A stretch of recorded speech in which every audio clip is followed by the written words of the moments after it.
Thank you all so much for coming. Can everybody hear me? No, oh my God.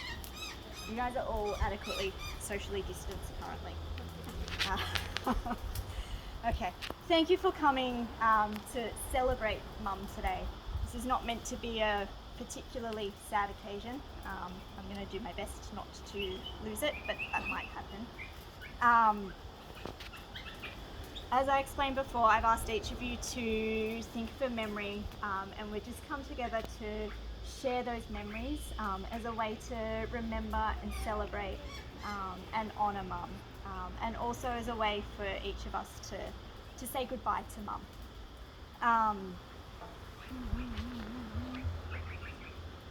I'm going to start just by sharing a few of my own memories of Mum, and then I'll just ask each of you to one by one come up, if you can, introduce yourself nice and clearly, and then explain how you know Mum, or how you knew Mum. I'm still getting used to that.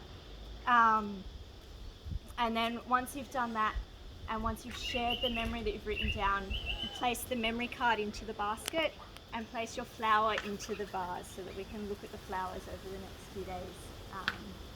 And then, as I explained before, at the end we'll be placing the memory cards into the fire and we'll be watching the smoke go as a final form of farewell to Mum. Okay. My relationship with Mum was always a complex one, and those of you that have known particularly me for a long period of time will probably know and understand that. A lot of that, I think, stemmed from rather too many shared personality traits. You have two people that are very alike living together under the same roof. Fireworks will almost infallibly follow. And we were both very stubborn, which is definitely one of Mum's stronger characteristics.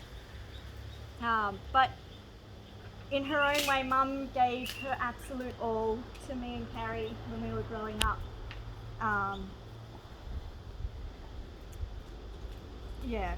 We were her life when we were kids, and I've seen that now that I have kids, the joy and the purpose that gave Mum. I've seen that transfer onto my kids, which has just been a real joy to watch, actually.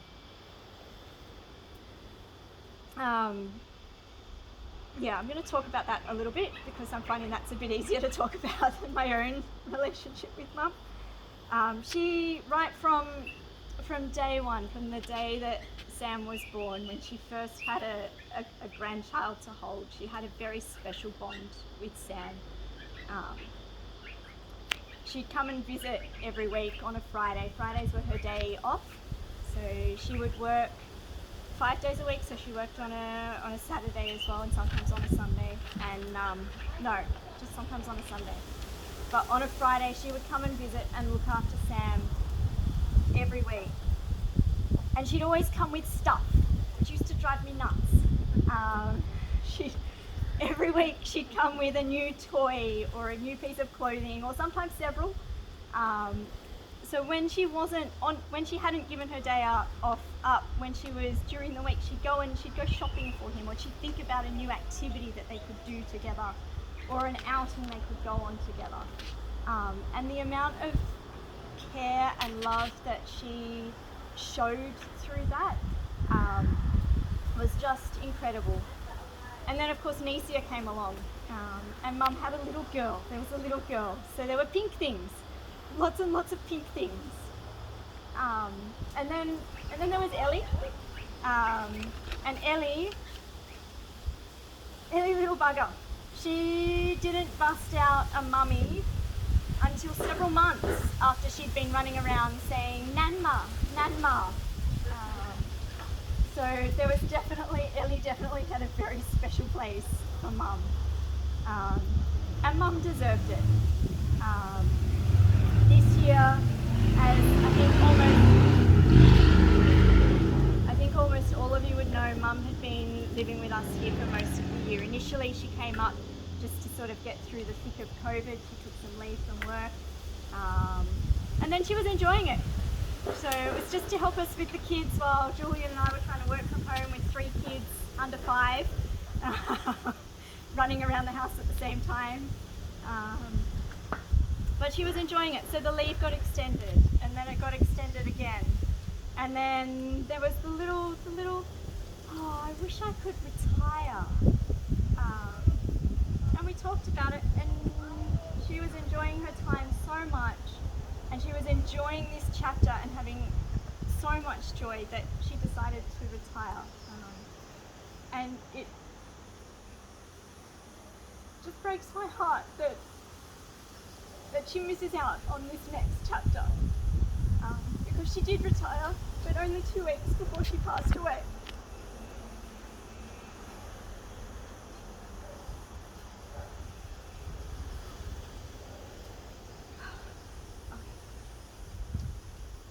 Before I finish, I asked the kids yesterday if they had a memory of Mum that they wanted to share, and I thought maybe Nesia.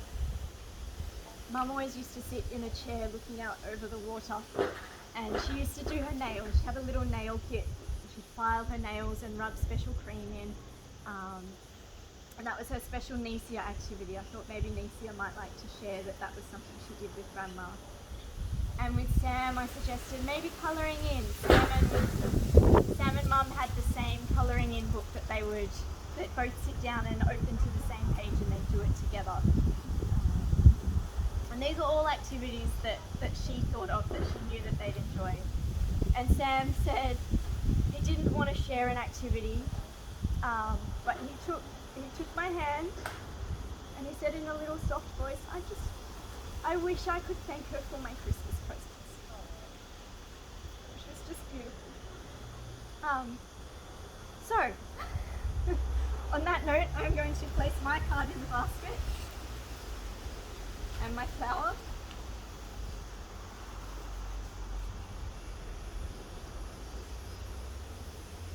And I also have 2 from people that couldn't be here today. The first is from Michelle, who also worked with Mum at Electrolux for 20-something years, I think, a very long time. And I had a lovely chat to her on the phone about a week ago. And she wanted me to share that Lynn was so proud of Sam and Nesia, so proud to be a grandma. She was so excited when she became a grandma. Michelle said that when Sam was born, Mum went up to her and said, I was always so jealous of you having grandchildren, and I'm so happy and excited that I have a grandchild too now. And she also wanted to acknowledge Mum's contribution to Electrolux. I don't actually know how long Mum worked there for. 23 years. It was a very long time. And Michelle particularly wanted her service to the company and the work that she did there acknowledged today. So that's Michelle.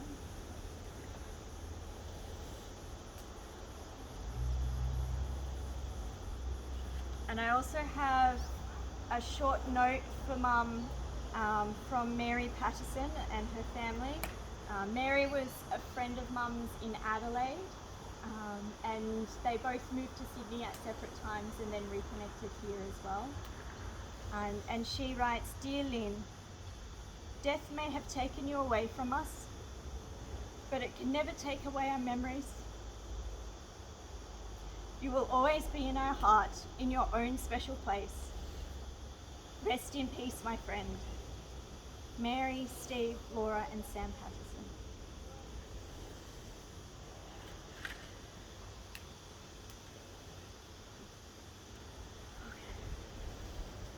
We might just go around one by one. Carrie, do you want to go first or last?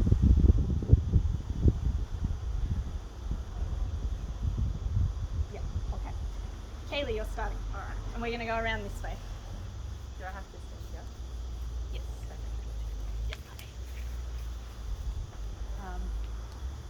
I'm one of Jess's friends from school, and we lived around the corner from each other for a little while. And Jess's mum used to drive us to school in the morning, which was a fair way, about 35 minutes every day. Jess would sometimes drive with her learner license to get her hours up. Which weren't my favourite drives because everyone would be a bit on edge, and Lynn in particular, as understandably, was quite stressed. Jess wasn't great with the clutch, and this is just a small memory, but on one day, just after picking me up, Jess was backing up and ran the car into a couple of garbage bins. It was slow and not at all dangerous, and I don't specifically remember what went down afterwards. I don't even remember if Harry was in the car. But I do remember Lynn at first freaking out and then bursting into laughter. Because that's just what you have to do, I guess. That's my memory.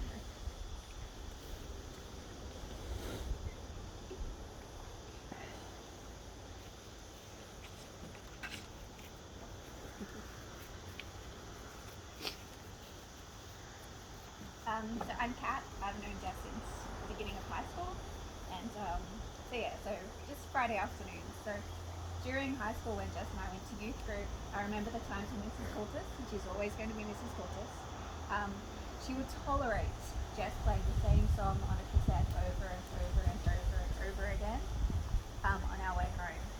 She would make afternoon tea. Usually it was sun-dried tomato and tuna and cheese jackals. I can't look at sun-dried tomato and tuna without thinking of her and those jackals. Jess and Caroline would be so excited to watch The Simpsons. It'd be a highlight of the week. So yeah, Mrs. Coulter, she was just so giving of her time for the girls.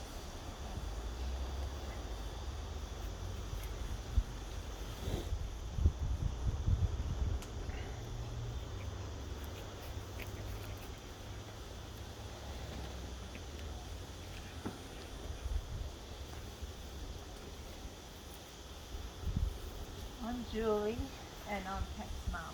So I first met Lynn when both of the girls were in year 7 and they became friends at high school right from year 7, and so by default we got to know each other that way.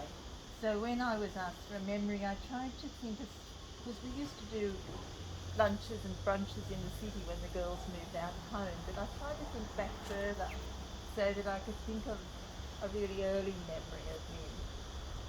So my thinking went back to probably the second or third time I met her, and it would have been at, well, it was at the school. It was at the school the girls were at, and it was probably a speech night towards the end of that first year. Caroline was there, but she was still in primary school, so I know that it was very early in the piece. We all arrived for the assembly.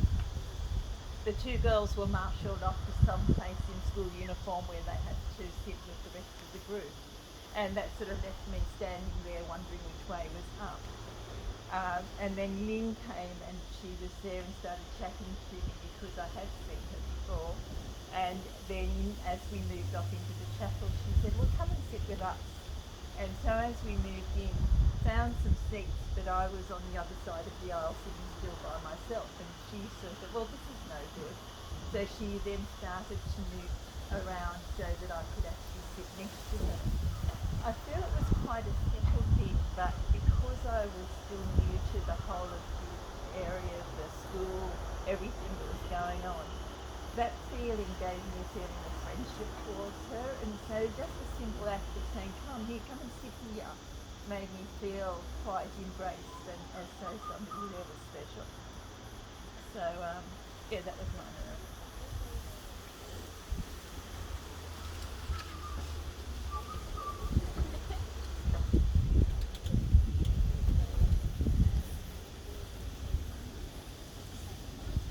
Conductor to Lynn. Lynn, you're a beautiful lady. It is unbelievable that you have gone. Being the mothers-in-law of a great couple, the grandmother of our beautiful grandchildren. So many memories together. you babysat on the Friday, and John and I had another day, sometimes a Monday, sometimes a Wednesday. We had many shared parties, many lunches, and it's incredible the impeccable preparation she has with everything, and beautiful, delicious food. She has her own recipes, and I regret that I didn't get some of the recipes, so maybe you have them. I'll miss you. I'll miss you, Lynn. I'll miss you, my friend. Thank you.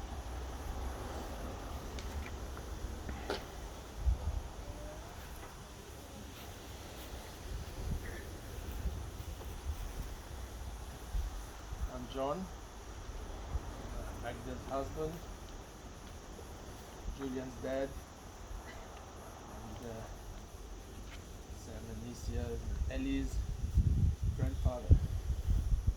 So we knew Lynn probably since the relationship started, Julian and Jess, the youth group, and so quite a few years. And what Magda just said, it's mainly knowing Lynn through Christmas parties and birthdays, always around food, which is that's the main memory I have of Lynn. And I learned a lot from her. And this is what I wrote anyway. It takes a village to raise a child.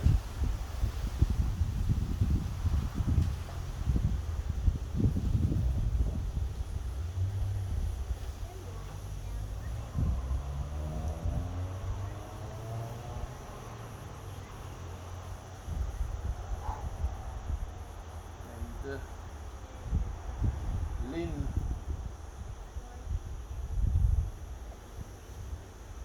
was it?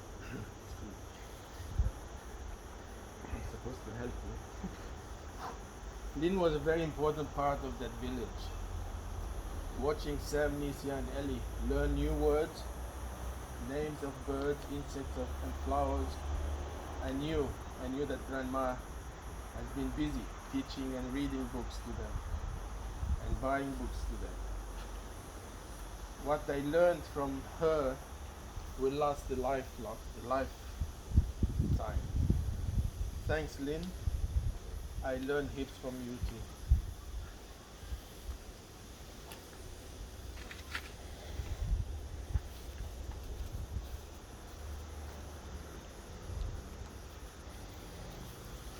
My name is Robin.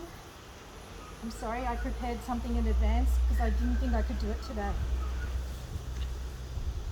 Lynn and I became friends in 2001 when her daughter Caroline and my daughter Stephanie attended MacArthur Anglican together, and they played in the same netball team.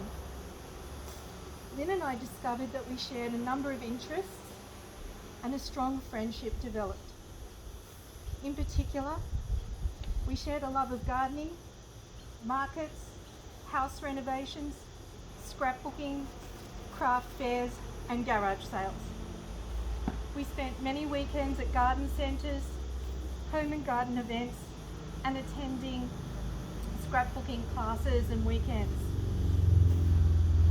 We would discuss our plans and projects for our homes over coffee and meals. Lynn was an amazingly talented cook, and when she came to parties and Christmas, she would come laden with the wonderful food that she had prepared. She knew that I loved her homemade ice cream, so it was always on the menu. Lynn was incredibly kind and thoughtful, and she shared plants from her garden with me and created a fairy garden in her front yard to delight two little girls who lived in her street. Lynn took great care in selecting gifts for others, carefully considering what they liked and what they were interested in. She also created many beautiful craft pieces for her friends and her family. Lynn actively supported others in need and gave selflessly of her time and energy. No matter what I was doing, Lynn would always be there to help. Lynn was a close and trusted friend, always loyal and giving. and it is hard to think of special occasions such as birthdays, Christmas, and New Year's celebrations without her. I was honoured to be with Lynn at the wedding of her daughter Jess, and I was equally honoured to have her with me at my daughter's wedding. In fact, Lynn was such a huge part of my life from the time that I met her, and has had such an impact that I found a piece that I want to share with you. It's from Ray Bradbury's Fahrenheit 451. Everyone must leave something behind when he dies, my grandfather said. A child, or a book, or a painting, or a house, or a wall built, or a pair of shoes made, or a garden planted. Something your hand touched some way, so your soul has somewhere to go when you die. And when people look at that tree, or that flower you planted, you're there. It doesn't matter what you do, he said, so long as you change something from the way it was before you touched it into something that's like you after you take your hands away.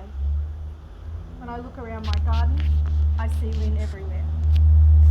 I will always miss my friend Lynn, but especially at Christmas.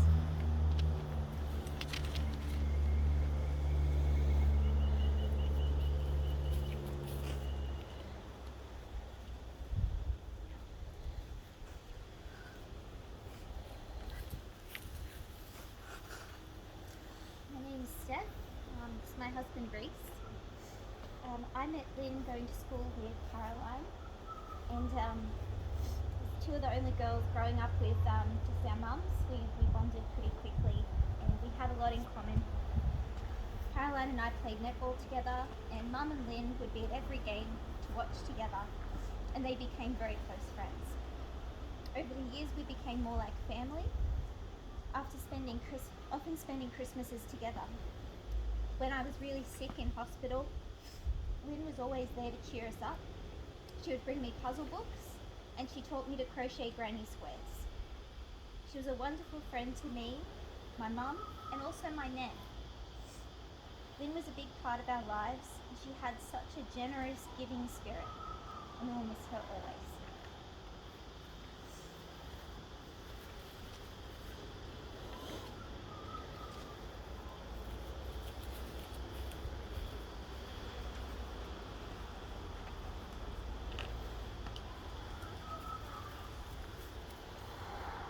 Hi everyone, my name's Linda and this is Claire, and we each worked with Lynn for 23 years at electrolytes. So many memories over the 23 years we worked with Lynn. She was such a smart, caring lady, so dedicated to her job, just 180% into it. For me, I guess especially my special memories are working with Lynn every Sunday. Pretty much for 23 years we both worked Sunday weekend. And I think I got pretty tired of Lynn on those days. A lot of people didn't. You know, she shared a lot about like the pride she had for her family, her cooking. You know, the ice cream. I told Jess about the Turkish delight and the raspberry ice cream cake I've made so many times, and I always will think of Lynn. But I guess looking at that photo is what I remember, because that's the look she used to get when she was so proud of something and so enthusiastic, and so she became just so animated, and that'll be my favourite memory of Lynn. Lynn was a really warm and honest person. Everyone in the club was really knowing about ourselves because she had so much knowledge. She worked there for 23 years and knew everything. She installed a system called Instrument into our company's service department. Her and another Indian cat, and they did it together, and that's now still going at our work. Everybody uses it, but she's so knowledgeable and everything she does work. She will be truly missed at Electrolux. Everyone will miss her, and she'll always be in my thoughts, and she's in good hands now. So just let her go to a better place.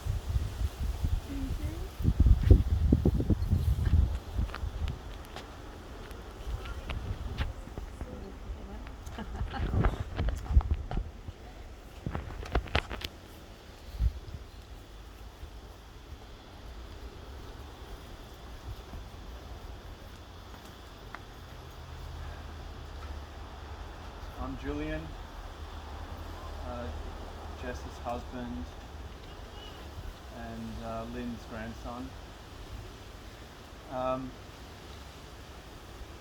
Just wanted to say I've known Lynn since first being friends with Jess, before we even started going out, and that would have been when I was, 16, 17 or something. Always knew Lynn to be a very dedicated mum and super involved in Jess and Carrie's lives, and always looking after them, driving them to school and thinking about all their extracurricular activities and making sure they were busy. I wanted to acknowledge two things in particular today. That Lynn did an outstanding job raising Jess and Carrie to be the fine, young, beautiful, strong women that they are. And also wanted to thank Lynn for being such a good grandma to Sam and Nesia and Ellie. She was also very dedicated, loving and caring and thoughtful, and she would plan lots of activities for the kids and put a lot of effort into getting them presents at birthdays and Christmas time. And we'd always come to the special days like birthdays and things. And we had about 9 months here together in this place, which is quite special, and it's a good last 9 months for her to have, I think.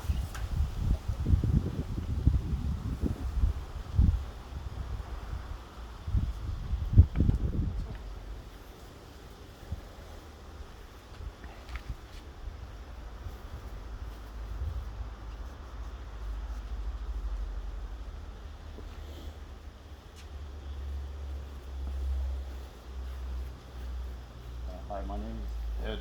I'm married to Caroline. This photo here is basically the greatest memory I've had with Lynn when she was involved as part of signing off on our surprise wedding earlier this year. She was just so full of joy, and to be involved in something that had been so under wraps. As it's been already touched on, that's that face of pure pride. Enjoying the moment. She was really happy for us that day, and there's many people that was happy about our future movement. So that's one of my greatest memories is that.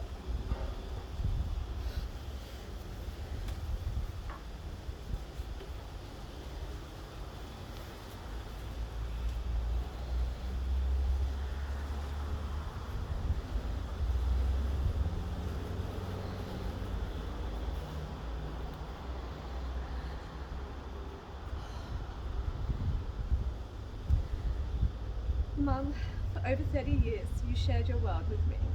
You were my constant. You were the first person to ever embrace me. When I was little, you tucked me into bed at night and read me stories until I drifted off.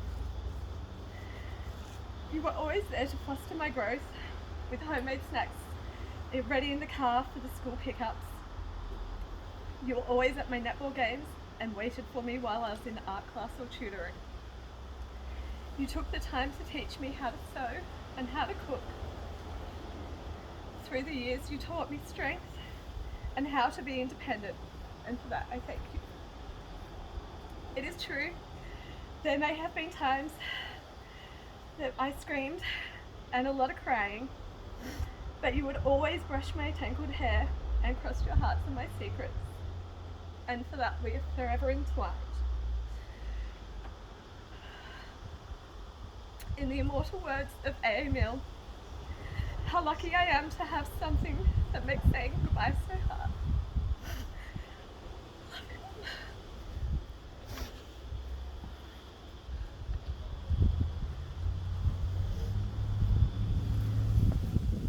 you.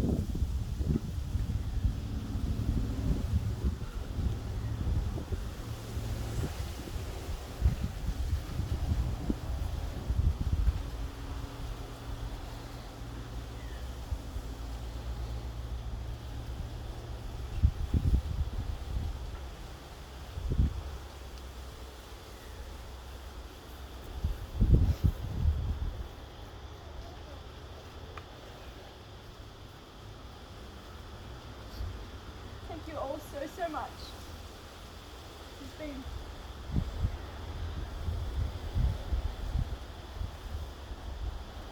overwhelming. Yeah.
This isn't meant to be all sad and tears and terrible.